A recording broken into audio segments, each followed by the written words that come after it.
예수님께서는 마태복음 24장 4절에 제자들이 질문한 주님의 임하심과 세상 끝의 징조에 관하여 24장 그리고 25장에 제자들에게 여러 비유들로 가르치십니다. 무엇보다 25장에서는 세 가지 비유로 말씀하시는데요. 이 세 비유는 우리들이 너무나 익숙한 비유들입니다. 열처녀 비유, 달란트 비유, 또 양과 염소의 비유입니다. 오늘은 그 중에 첫 번째 비유인 열처녀 비유에 관한 말씀입니다. 마지막 때를 살아가는 성도들은 과연 어떠한 모습으로 살아가야 하는지 예수님께서는 당시의 결혼 풍습을 예로 말씀하십니다. 지금도 이러한 결혼 풍습이 있다고 바클레이는 그의 주석에서 말하는데요. 예수님께서 살았던 팔레스타인에서 결혼은 대단한 경사라고 합니다. 한 쌍의 남녀가 결혼하면 신혼여행을 떠나지 않고 집에 일주일가량 머무면서 집을 개방합니다. 그들은 왕자와 또 왕후의 칭호를 받고 대우를 받았으며 이때가 가장 즐거운 때라고 합니다.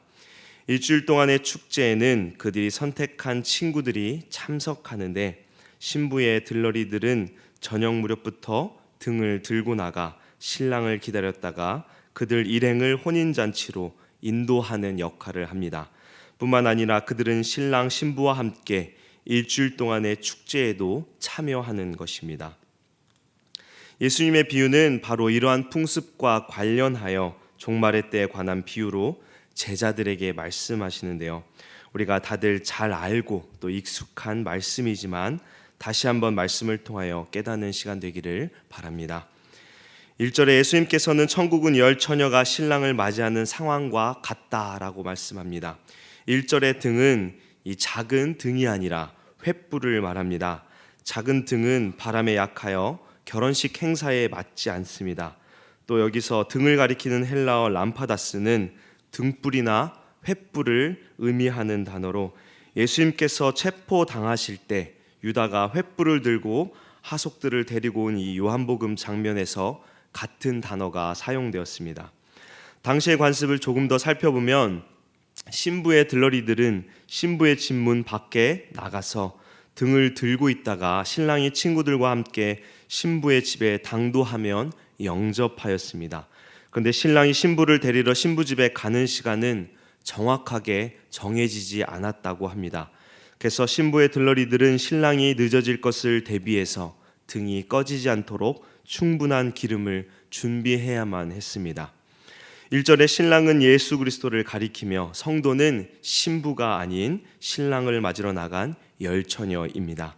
그런데 예수님께서는 2절에 열처녀를 두 부류로 구분을 하십니다. 미련한 다섯과 슬기 있는 다섯. 이 구분은 하나님께서 하신 것이지 본인들은 전혀 자각하지 못했다고 할 수 있습니다. 그러나 주님께서는 같은 신부의 들러리 중에서 두 부류로 구분을 하셨습니다.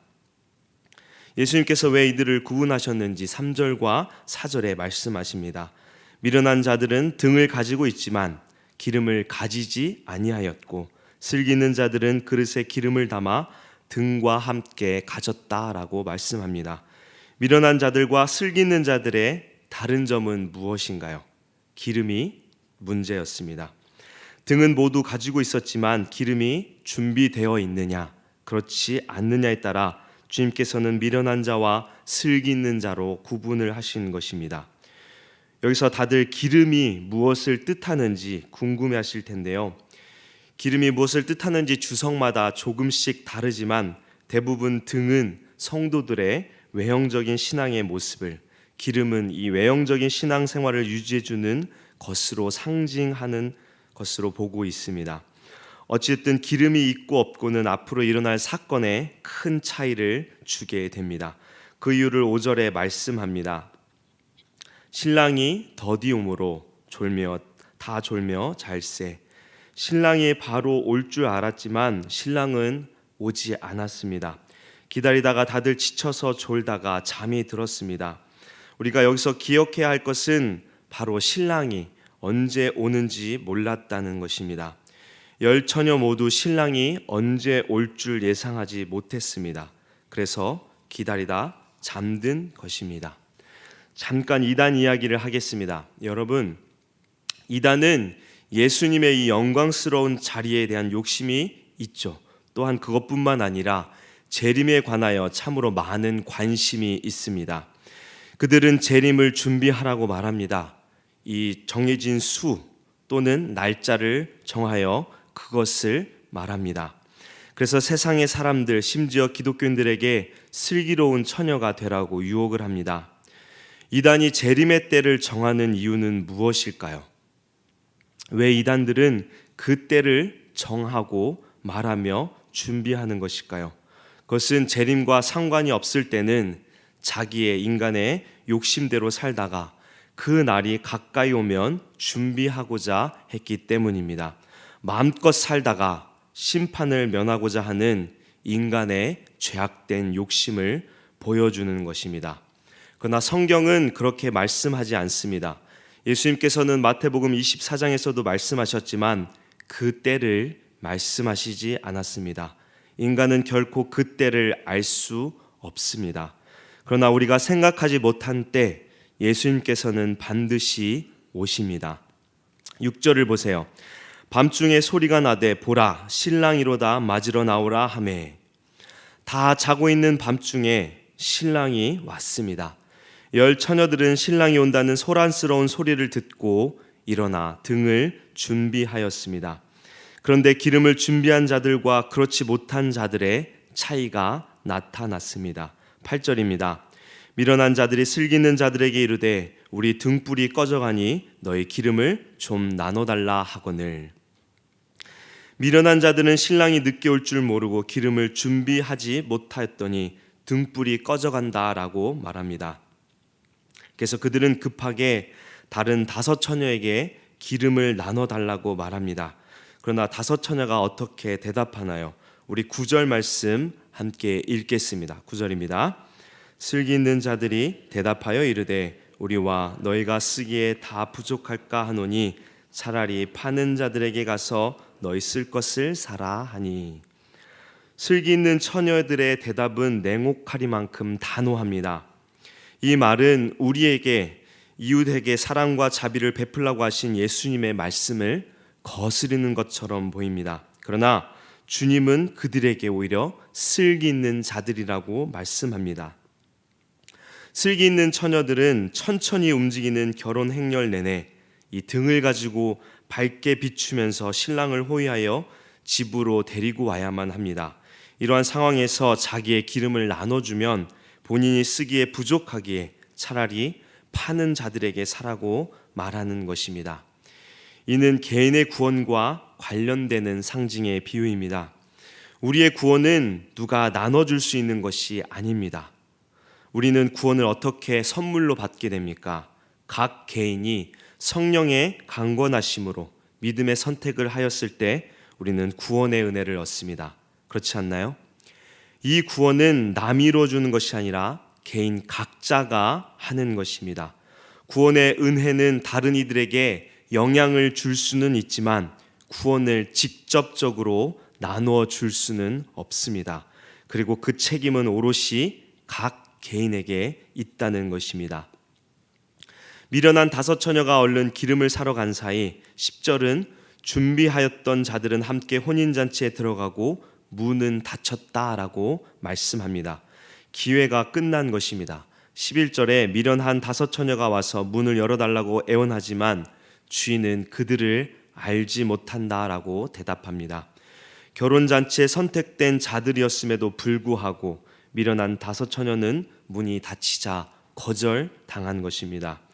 주님께서 이 비유 마지막에 무엇이라고 말씀합니까?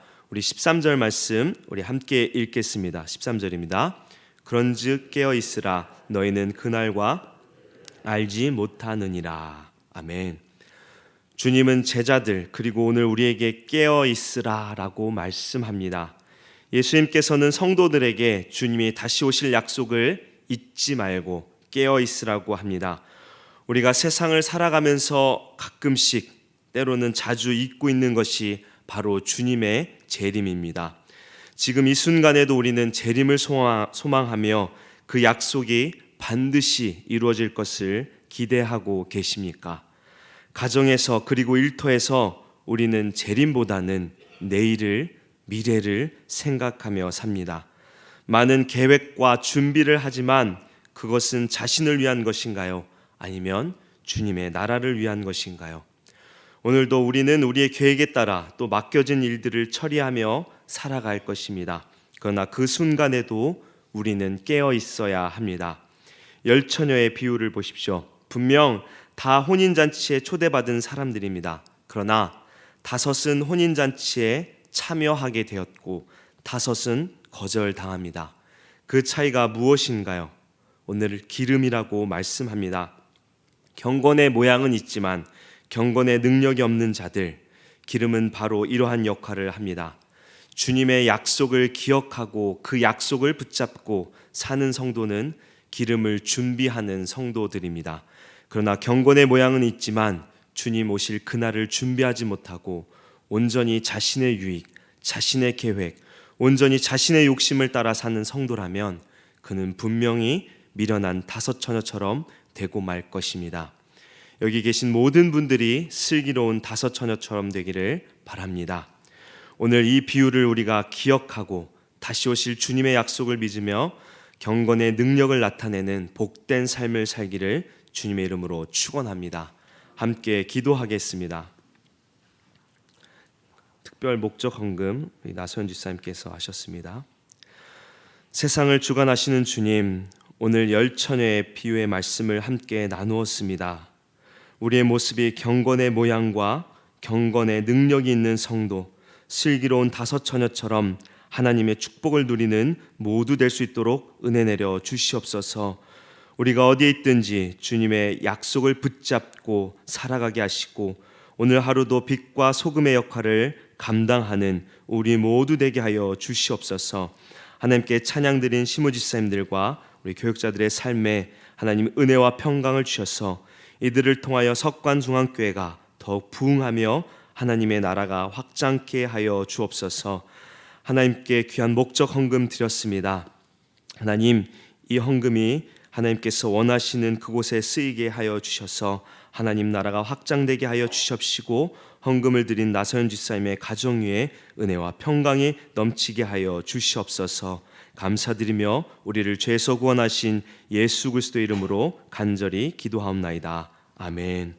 지금은 우리 주 예수 그리스도의 은혜와 거룩하신 하나님의 무한하신 사랑과 성령님의 위로교통 충만케 하심이 새벽에 나온 주의 성도들 위해 지금부터 영원까지 함께 하시기를 간절히 축원하옵나이다. 아멘.